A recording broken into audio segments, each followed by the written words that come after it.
विपुल दुशिंग कोण आहे? पोर्शेची आत्ताची मागच्या वर्षीची घटना ज्याच्यात ब्लड सॅम्पल बदलली गेली, त्याच्यातले जे एक डॉक्टर होते त्यांच्यासाठी लढणारे विपुल दुशिंग, त्या गजानन मारणेची केस लढणारे विपुल दुशिंग आणि या गजानन मारणेवर 6 FIR होत्या, त्यांच्यासाठी लढणारे विपुल दुशिंग.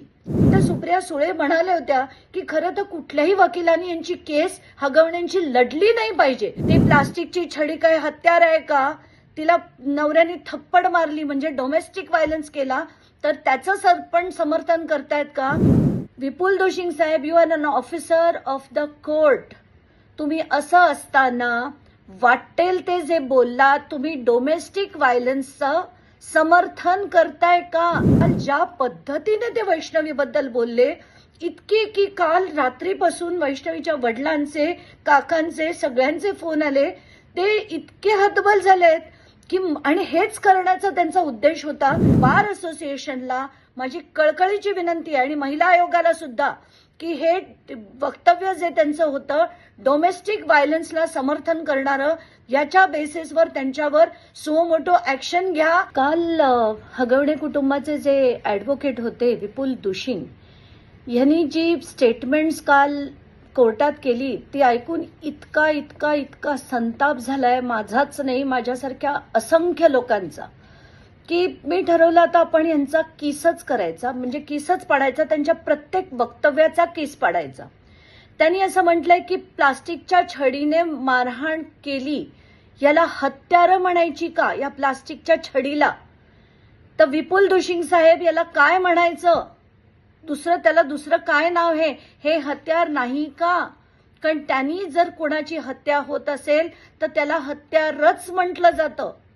दुसरं म्हणाले की नवऱ्याने बायकोच्या कानाखाली मारणं म्हणजे छळ आहे का? विपुल दुशिंग साहेब, you are an officer of the court. तुम्ही असं असताना वाटेल ते जे बोलला, तुम्ही डोमेस्टिक व्हायलन्सचं समर्थन करताय का? डोमेस्टिक व्हायलन्सच्या विरुद्ध जे कायदे आलेत त्याची काही कारणं आहेत.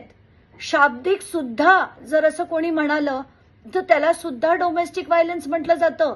आणि कानाखाली मारणं म्हणजे नवऱ्याने जर कानाखाली मारलं तर त्याला छळ म्हणायचा का? हे तुमचं आर्ग्युमेंट, कोर्टातलं आर्ग्युमेंट. मला तातडीने पहिलं सांगायचंय की पुणे बार असोसिएशननी यांचा सनद रद्द करण्यासाठी मूव्ह केलं पाहिजे. अशा वकिलांची सनद रद्द करायला पाहिजे. आणि कोण आहेत हे? आणि त्याच्यात ते तिच्या चारित्र्यावर शिंतोडे उडवतायत. आता म्हणून मी हे कोण वकील आहेत, काय काय केलंय, या सगळ्या गोष्टीचा आता खुलासा करणार आहे.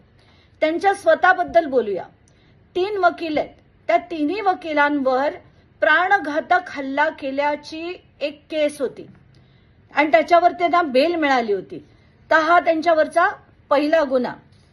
आता ते कोणाकोणाच्या केसेस लढतात त्याच्याकडे बघू, कारण माझं जे डोकं फिरलं होतं काल त्यांचं सगळं ते वक्तव्य ऐकून मी म्हटलं आता लोकांपुढे जाऊ दे की हा विपुल दुशिंग कोण आहे. त्यांनी 39 मुलींच्या मॉलेस्टेशनची केस होती. 39 मुलींच्या मॉलेस्टेशनची केस एका झेडपीच्या शाळेतली होती, जी प्रिन्सिपलनी एका शिक्षकावर केली होती. त्याच्यासाठी लढणारे आणि त्याला पॉक्सोतून सोडवणारे हे महादिग्गज विपुल दुशिंग. आता यांनी काय केलं होतं की त्या टीचरच्या विरुद्ध फक्त आधी एक्सप्लेनेशन दिलं नाही अरेस्टचं, म्हणून त्यांना सोडवण्यात आलं. हे इतके विद्वान आपले विपुल दुशिंग. दुसरी केस, तुम्हाला राहुल शेट्टीचं ते गाजलेलं प्रकरण कदाचित आठवत असेल लोणावळ्यातलं. त्याच्यातले जे 9च्या 9 अक्युज्ड सोडवले गेले होते त्यांना सोडवणारे विपुल दुशिंग. तिसरं, पोर्शेची आत्ताची मागच्या वर्षीची घटना ज्याच्यात ब्लड सॅम्पल बदलली गेली, त्याच्यातले जे एक डॉक्टर होते त्यांच्यासाठी लढणारे विपुल दुशिंग. चौथी केस, गँगस्टर गजानन मारणे. आपल्याला आठवत असेल की ज्यांनी वरात काढली होती जेलच्या बाहेर आल्यानंतर, जसं काही लढाईत जिंकून आले होते ते, त्या गजानन मारणेची केस लढणारे विपुल दुशिंग आणि या गजानन मारणेवर 6 FIR होत्या, त्यांच्यासाठी लढणारे विपुल दुशिंग. 5वा, गँगस्टर संतोष शिंदे आणि प्रवीण कुंजीर ही जी अप्पा लोंढे मर्डर केस होती त्या गँगस्टरसाठी लढणारे विपुल दुशिंग. आता हे विपुल दुशिंग येणार, वाटेल ते बोलणार. ती प्लास्टिकची छडी काय हत्यार आहे का? तिला नवऱ्याने थप्पड मारली म्हणजे डोमेस्टिक व्हायलन्स केला तर त्याचं सरपण समर्थन करतायत का? मला माध्यमांना सांगायचंय, विपुल दुशिंगांच्या घरी जा, त्यांच्या पत्नींना विचारा की यांनी जे आता विधान केलंय ते तुम्हाला मान्य आहे का?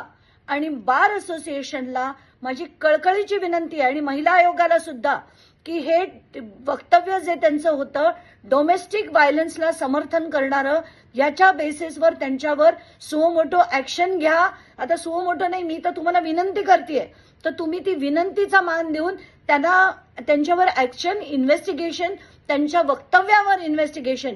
कारण कुठल्याही वकिलाला वाटेल ते कोर्टात बोलण्याला बिलकुल चाललं नाही पाहिजे. आणि काल ज्या पद्धतीने ते वैष्णवीबद्दल बोलले, इतके की काल रात्रीपासून वैष्णवीच्या वडिलांचे, काकांचे, सगळ्यांचे फोन आले.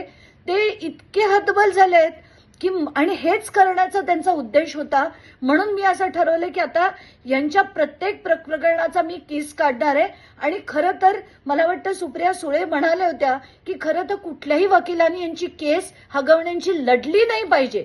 असं असताना हे कोण आहेत हे वकील, त्यांची म्हणून मी तुम्हाला अख्खी कुंडली दिली, अजून मी खोदून देईन आणि अशा वकिलांची सनद रद्द झाली पाहिजे अशीच माझी मागणी आहे.